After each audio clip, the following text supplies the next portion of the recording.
people think, because we're trained, we are trained into this system.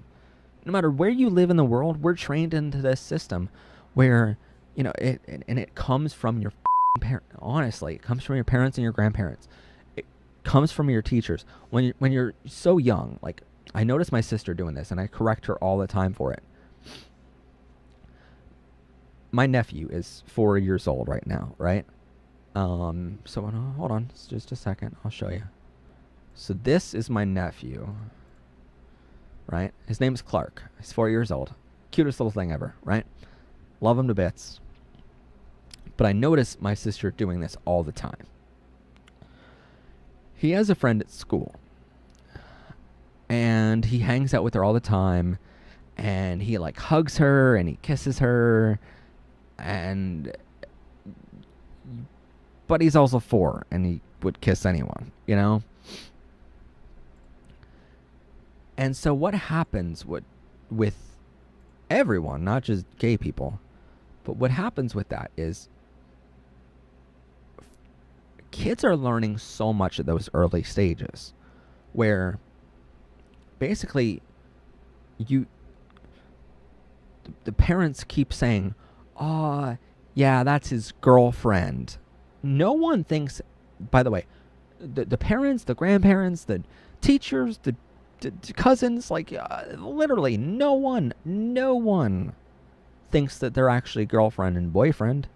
No one thinks that because they're 4,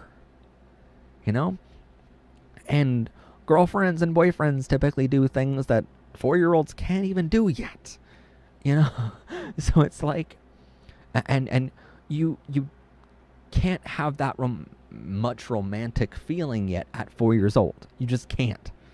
So it's, we always talk about it where, like, Clark will, his name is Clark, by the way, he will repeat what you say or something, like, later on, like, weeks and weeks later, all of a sudden he'll say something, and you're like, wait, where did you hear that from? And he's like, oh, I heard it from so-and-so, like, a month ago. And you're like, how did you remember that? Like, all these, like, subtle little things that he's picking up on at 4 years old, because that's in those year, like, 0 to 7-8 years old is when kids are learning the most, because they're absorbing everything. Eventually you start getting to the point where you're like 50 or 60 years old, and when you absorb information, very limited amounts of it are actually new information where you learn it, So as you're going up through those smaller years, it's like you start hearing your parents always saying, oh, that's his girlfriend, that's his girlfriend, that's his girlfriend, that's his girlfriend. But you never hear, that's his boyfriend. You never hear, that's his friend. No, it's his girlfriend. And it's so wrong, in my opinion, of a parent or anyone to go, girlfriend. Here, I'm going to slam it in your face. You have to have a girlfriend. You have to have a girlfriend. It's wrong. We live in this cisgender world where we live in this cisgender, straight-edged world where everything has to be that or nothing. Right? And so what ends up happening is later in life, not only...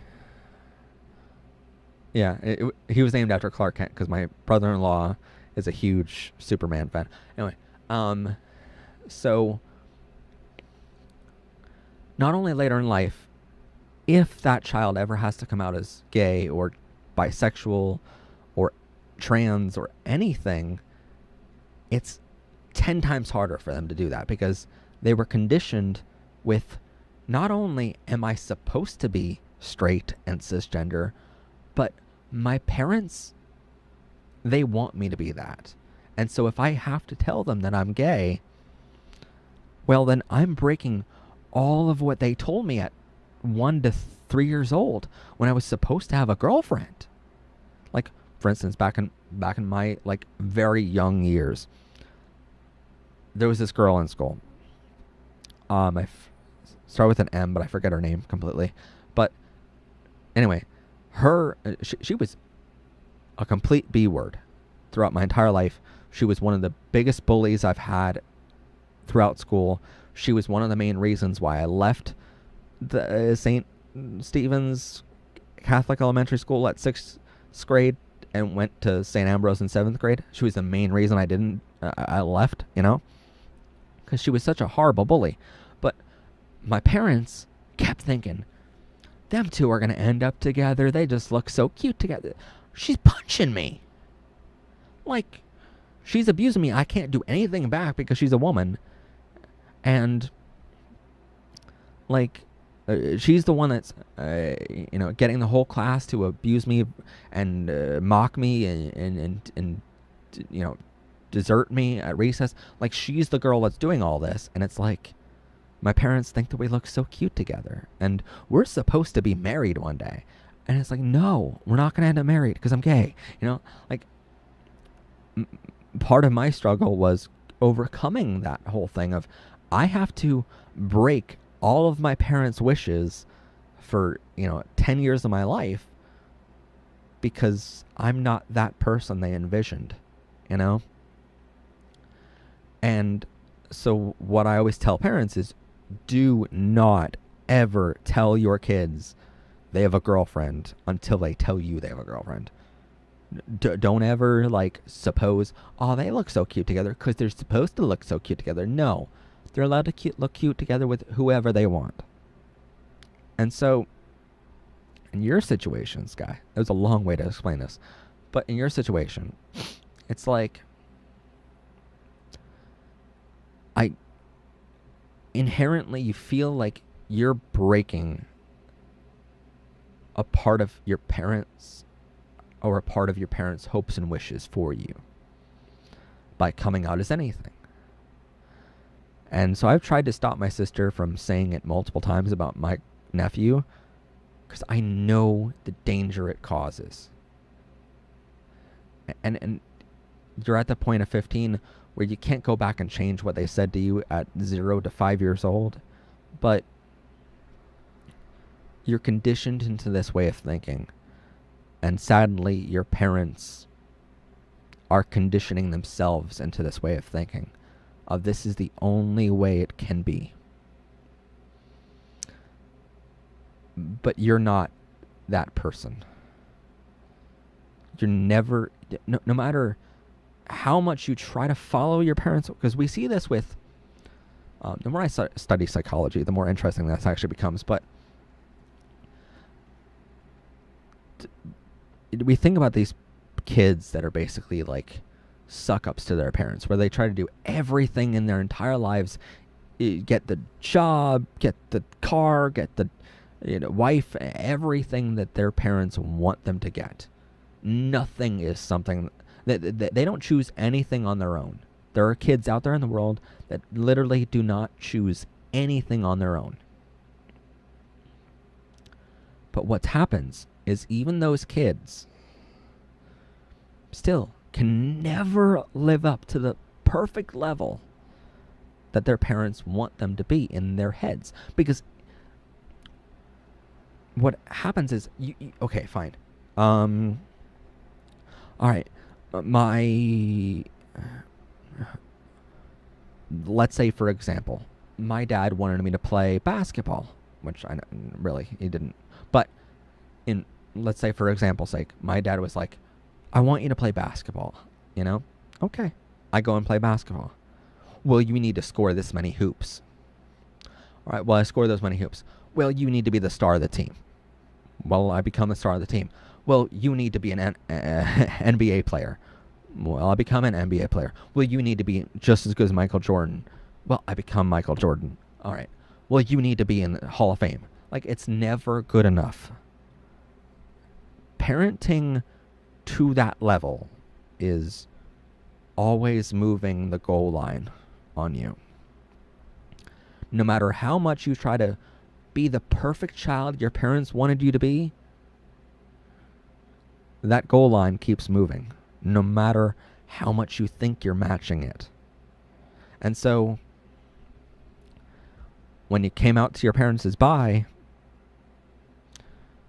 it's okay that you broke that perfect picture of what your parents thought you would be. You're never going to be that person anyway. Nor should you be. If we all tried to be exactly like our parents, the world would never make progress. The world would never have cures for anything. Right? Any disease that you can think of, we would never have a cure because you wanted to be just like your parent. And your parents didn't solve cancer. Your parents never found a way to live with AIDS, you know? So we're never going to find it because you wanted to be like your parents, you know? All these things we can overcome because we're better than our parents are. We can learn from our parents a lot, but we can learn from that.